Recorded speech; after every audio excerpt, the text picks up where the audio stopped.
You're watching Open Agenda. Here's our host, Joe White.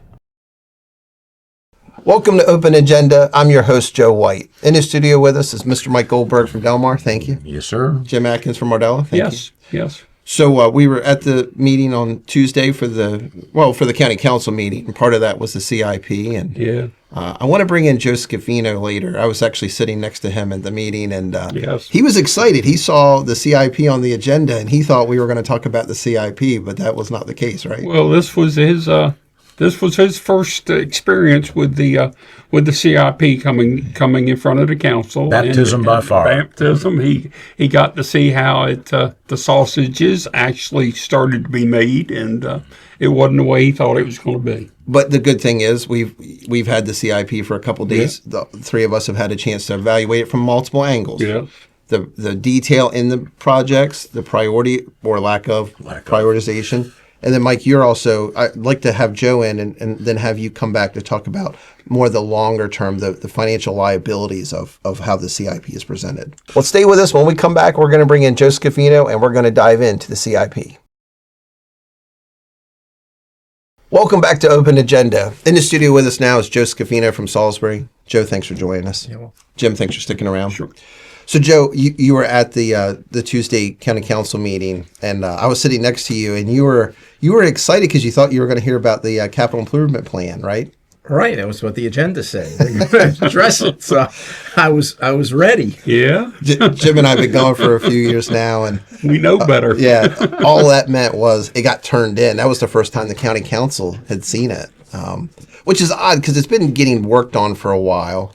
And there will be work sessions in January and February, but it does seem like a lost opportunity when the fact that it's actually just being handed to them for the first time. Before you will see the capital improvement plan submitted on the date as stated in the charter. And Pam is going to go over some highlights for you. So Yeah, it would have been nice. I mean, I understand that's what the charter requires. So, but it'd be nice to see it ahead of time so you could start to discuss it. exactly. Well, so Jim, there are a few things in there that we've seen in work sessions lately, especially about emergency services. And this is such a big deal in the county in many different aspects. We're not just talking about firefighters, not just talking about police, not just talk about the corrections department, but how they all interact. And I want to start with, we covered in early December the republication of the SWOT analysis, and I think that surprised some of the firefighters that nothing has been done with that in the last 9 months. But we didn't see anything from the SWOT analysis actually make the CIP either. No. Right? No. So I guess in the county executive's initial plan, this was going to just get kicked down the road for another year. But the county council did ask, and she seemed agreeable to look at putting some numbers on there, right? Yeah, the finance director and the executive did agree to put some numbers in there. The interesting part to me was that 2 weeks prior, the director of emergency services had done a presentation again on the SWOT analysis and had a number in there for vehicles and equipment for chase units that should be in the capital budget. But they stated that they didn't have any numbers. That's why there weren't any numbers in there. Yeah, But we have numbers. Yes, we saw numbers. At least Mr. Cropper has numbers, right? Yeah, and he showed them to the council and to the public. Yeah. So Joe, you were at that work session, and then you were, again, like as we said, we were at this capital improvement plan. Would you have liked to have seen at least either an acknowledgement of what we were going to do, or maybe even an acknowledgement that we unfortunately don't have the money to do anything? Yeah, I mean, my impression was they were ready to go. The proposal about chase units in the east and the west, I mean, to me, that sounded like a no-brainer for what the problem they wanted to address. Well, in the Fire Chiefs Association, they want to do the 1-in-1, but there is this option to do a hybrid where you work towards a 1-in-1, but then you also integrate some chase units. But at the end of the day, if we're going to have work sessions where they're going to make these proposals and then we're going to have capital improvement plans with no that money, offer nothing, then it just seems like a waste of time. Yeah, and it's got to be frustrating for the Chiefs. I mean, they put all this time and work in. They're the guys where the boots on the ground, rubber meets the road. And I have to think at some point they're going to feel like nobody's listening to us. Well, it's like Chief White said on the December 2nd meeting when they called about coming in for that presentation. He thought that they had agreed on everything in Yeah, April. it was a done deal. And didn't know what the need was to have a meeting because we thought things were already signed and sealed. They just hadn't been delivered.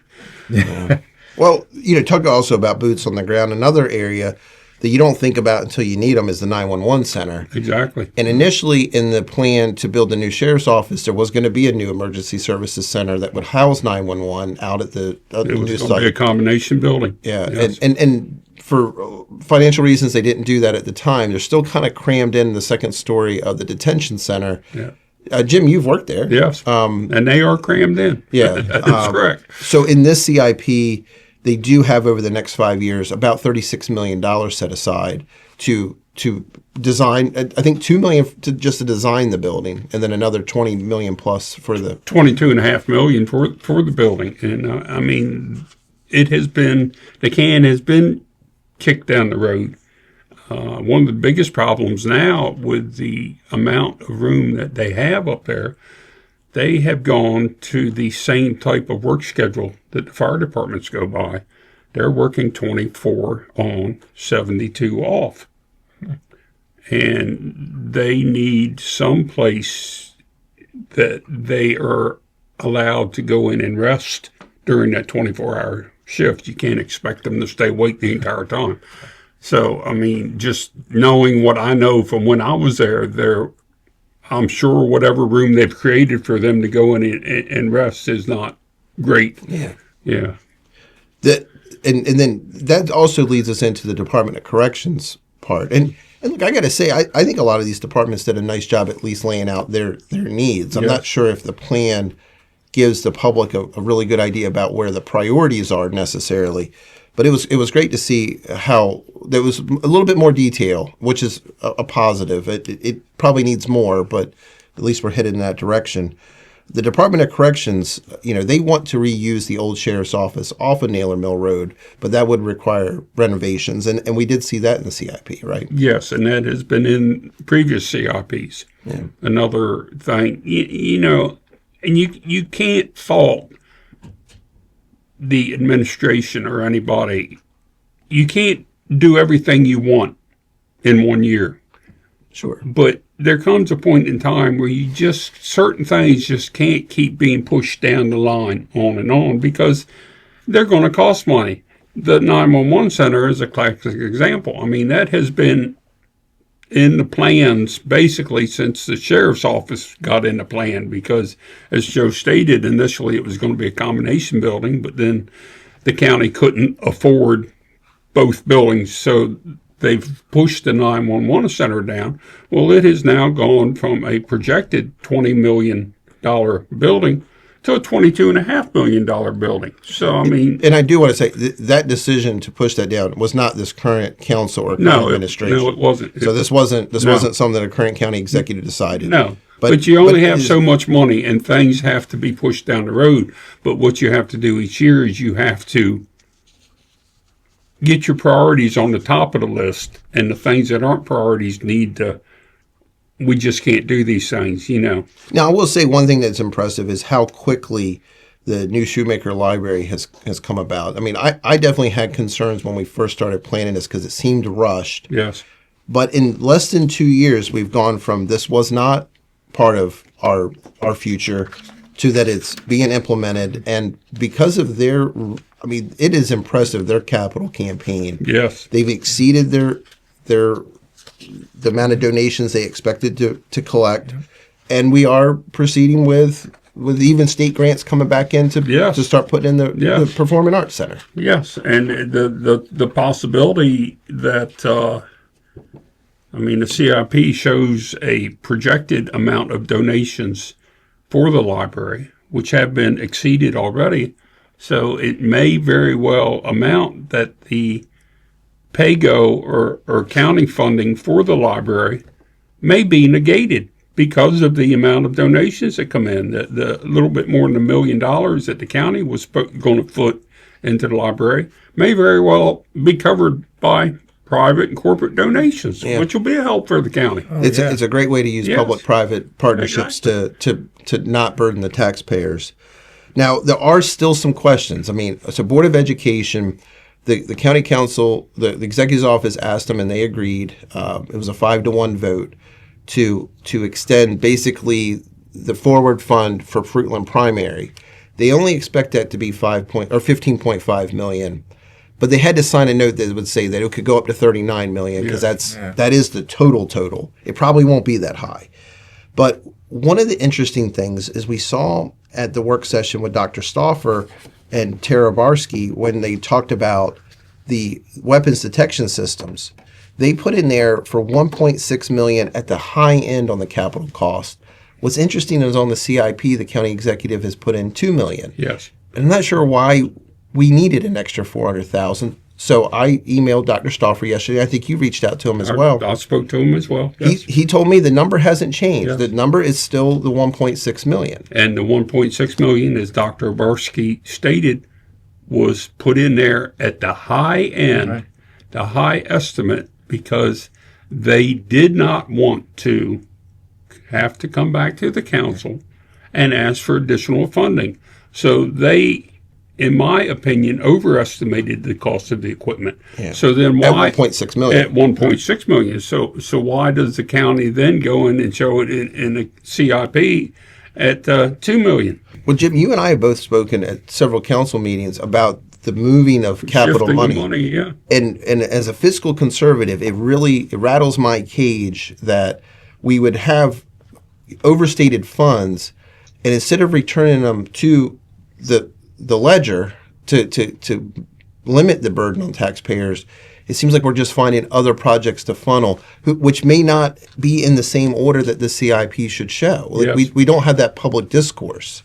Now, when you talk about, I mean, between Fruitland Primary, we don't know how much that may end up costing us in the short term. And we really don't know if the weapons detection systems will even get approved and at what amount they should. But then we also factor in like the Wicomico County dredging. I mean, in the CIP, there's again over 10 million more dollars in the next 5 years committed to that. We've already committed over 10 million now, right? Yeah. Joe, you got a chance to see the work session, and we're going to bring Mike Goldberg back in to talk more about that. But when you're seeing this CIP and there's not really a prioritization, but then you hear these other big numbers. I mean, you're a taxpayer. Does it worry you that we're going to end up spending more than we have?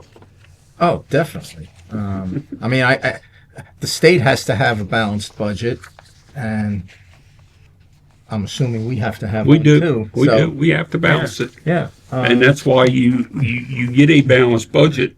And that's why in the 3rd to 4th week of July, you have people coming into the council asking for funding that wasn't in the budget. Just 3 weeks into the year. 3 weeks into the year, because if they put that funding in, the budget wouldn't have been balanced. So that's their way of getting a balanced budget. Well, and we don't know what the surplus is yet. We're gonna talk to Mike Goldberg about that later. But there are still some other questions. So the Verizon building, where the health department's going to change. That's a big question. Okay, Yeah. I have a lot of questions here too. Now we heard back in April in the CIP for the fiscal year we're in now, the county executive's office proposed spending an additional $2.75 million. Yeah. And a lot of it was for an elevator. And again, we could do a whole show on that. I don't understand how you get to that such a large number. But let's just say that they felt like it should be $2.75 million. It's not in this CIP at all. There's not any money to renovate the Verizon building before they move in. Right. There's some later down the line, some other improvements, less than $1 million. and wasn't that building sold to the county as a turnkey? That's building? that's exactly what. You know, the big interesting fact is that last year, at this same time, the CIP had $2.75 million in it I remember that. for the Verizon building. Right. When after all the hearings and all the budget hearings and everything, the council took out the $2.75 million because there were no drawings, no plans, nothing to back up that number. Ask the health department and the executive's office to come back with a plan. Well, this year, there's not any money in the CIP for the Verizon building. So does that mean that the Verizon building that we now own and are getting no rent from, it's just sitting there and we're paying for the maintenance on it? Does that mean that we've got another year before the health department moves out to the Verizon building because there's no funds shown to do it? Now, the interesting part was after the CIP was handed to the council on Tuesday for them to look at their leisure, not at the council meeting, but at their leisure, the executive went back to her office and did an interview with WBOC where, number one, they wanted to put the Hurdle building, The one downtown. Right. part of the health department, as surplus property, where the health department is still in that building. So why are we making it surplus property when we're not ready to move into the Verizon building and we still need it? But during the interview, she stated that there was $1 million needed for the Verizon building. Well, last year it was $2.75 million. Now we're down to we need $1 million to renovate it, do what we need to do, but we still have no plans or drawings. So, And it wasn't in the CIP. and it's It was not in the CIP, so Right. there's no funding for it for another year. Well, and then in the CIP, there was $500,000 to renovate the Fritz building, which is the one on Carroll Street. Yes.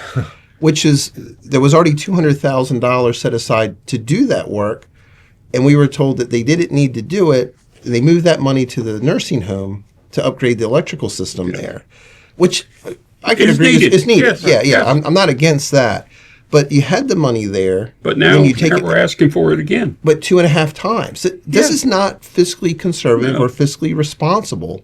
And I just can't imagine the taxpayers, if they knew we were throwing around $2 million here and $500,000 there. I mean, most people right now are trying to figure out how to afford their groceries. Yeah. Well, there's one other thing I want to talk to him about is about the fiscal year audit from 2025. Technically, it's supposed to be in by the end of December. It does seem like they've gotten much quicker. Last year, we didn't see it presented until the end of March, 1st of April. So we're going to get it at the end of January. So what I'd like to do is bring in Mike Goldberg, and I'd like to talk about some of his concerns about what he saw with the overall numbers and really not knowing where our surplus actually is right now. So thank you, Joe. So stay with us. When we come back, we're going to talk to you about the future and the budget prospects for the fiscal year 2027. Welcome back to Open Agenda. Back in the studio with us is Mike Goldberg from Delmar. Thanks for coming back. Of course. Jim, thanks for sticking around. Yeah. So it was great to have a chance to talk with Joe Scafino about his view of the capital improvement plan that was on the agenda, but not really on the agenda. Mike, I know you have done some analysis, not as far as like Jim and I picking apart the individual projects, but you're seeing some really potential for the uncommitted sources of funds throughout the CIP, and I want you to explain that. Well, let me take back my piece of paper so I Okay. can talk about That was this. my cheat sheet. We can share it. Now you There are a lot of uncommitted sources of fundings or ambiguous commitments to funding.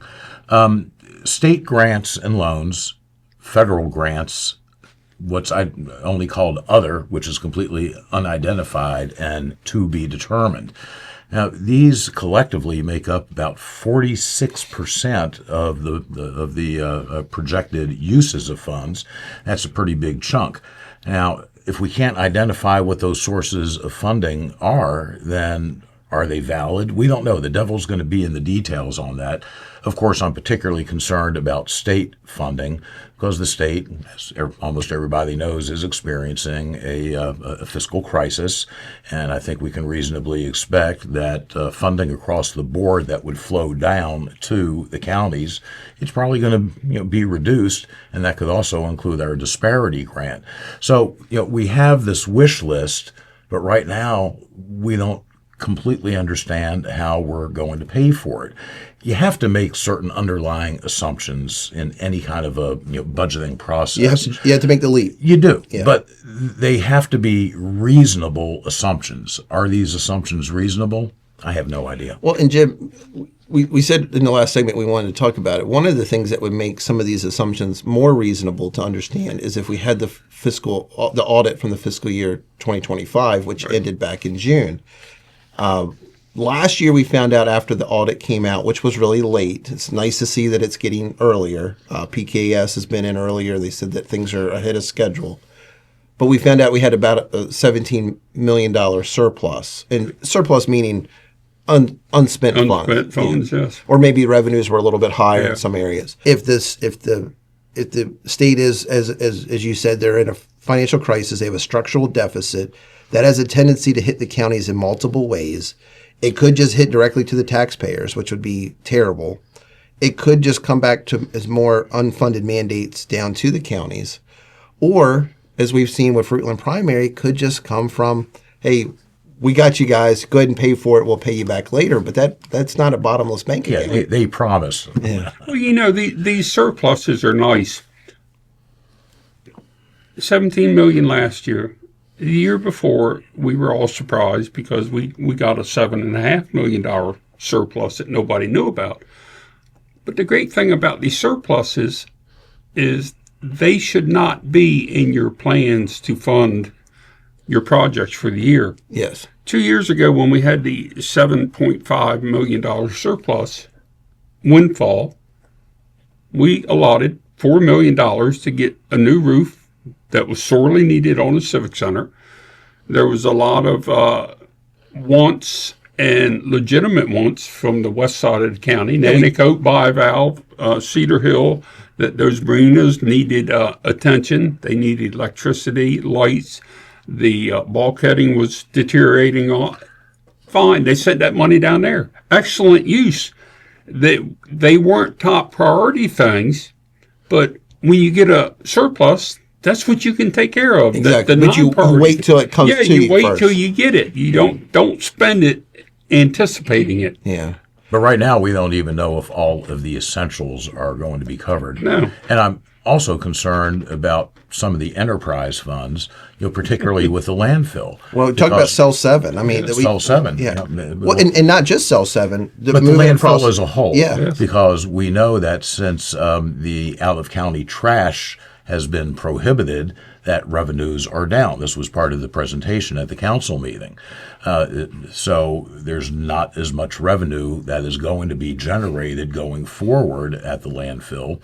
That may be the only example of reduced revenues from enterprise funds. I don't know, but that's one that in my cursory review of the CIP, I haven't been able to identify the concern. Well, it looks like another major expense that the landfill is going to have is last year they bought the piece of property out there between Route 50 and Potts property. Nailville Road to use for mining for, I believe it was $1 million at that time.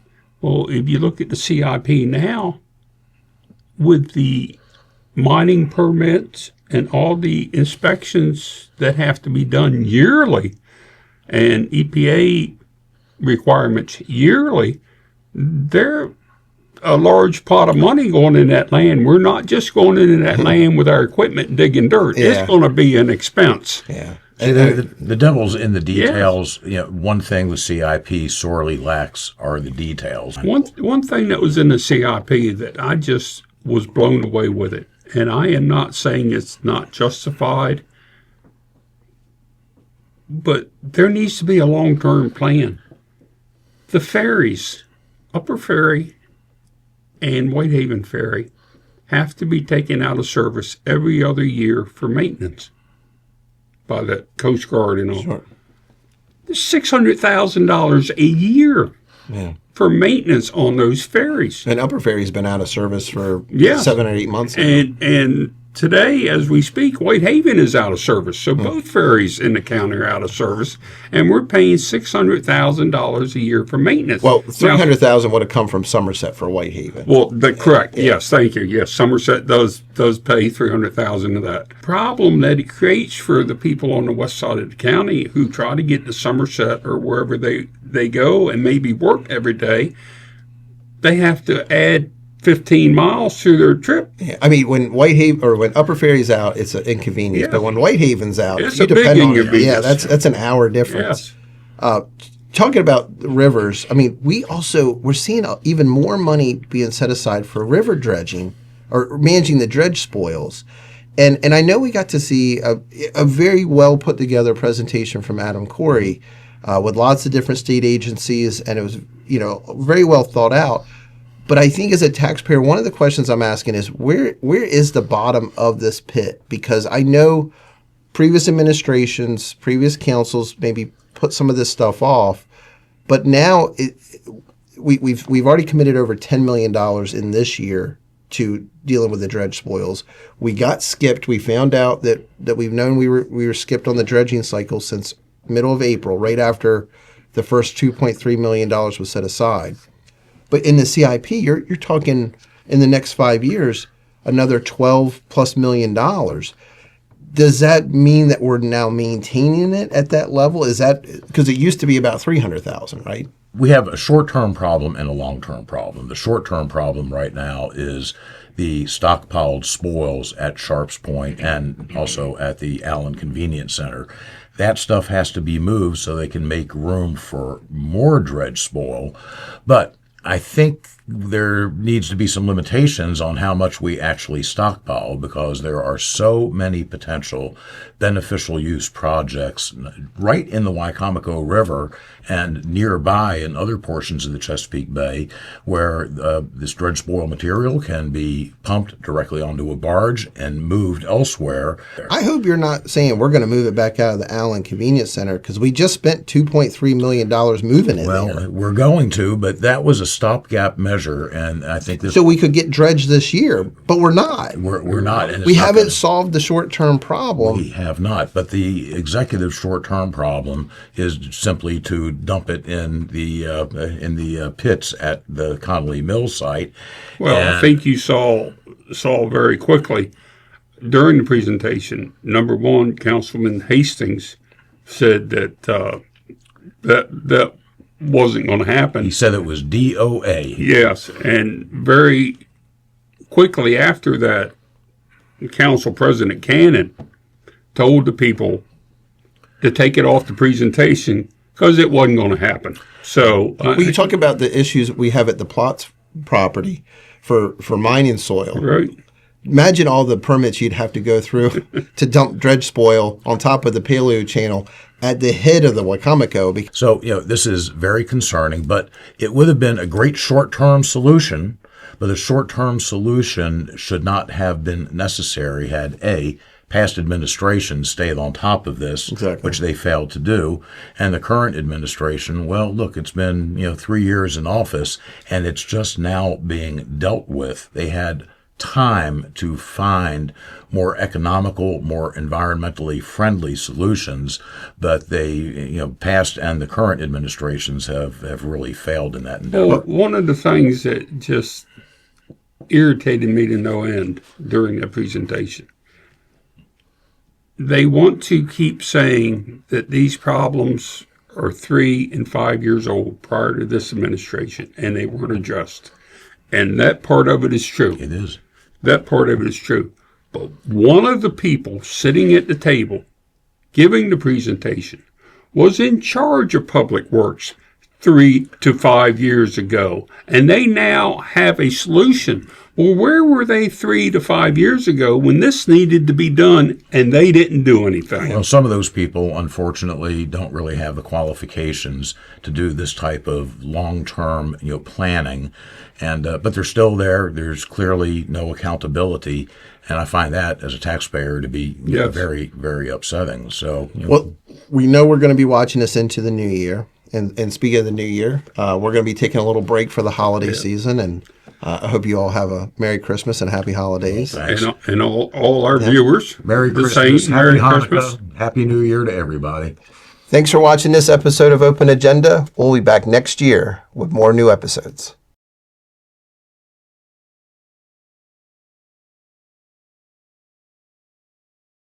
Merry Christmas, Happy Hanukkah,